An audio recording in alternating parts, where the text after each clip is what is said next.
Hello guys, আসসালামু আলাইকুম, welcome back to my channel. তো দেখুন আমাদের মরিচ গাছে কত বড় বড় এবং সুন্দর সুন্দর মরিচ ধরেছে। মাশাআল্লাহ মাশাআল্লাহ মাশাআল্লাহ। তো আমাদের গাছে না পোকা ধরেছিল, তারপর এখানে নিম পাতার রস দেওয়া হয়েছে।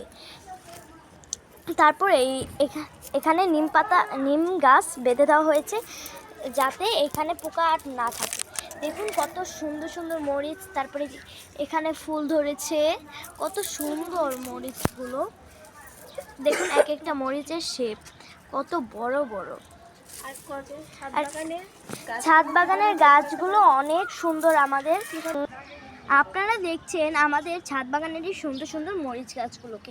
এগুলোকে পরিচর্যা করতে এবং সুন্দরভাবে তৈরি করতে যে টিপসগুলো লাগবে, আপনারা আমাদের পেজটিকে ফলো করে ভিডিওটিতে লাইক করে পাশেই থাকবেন। আল্লাহ হাফেজ।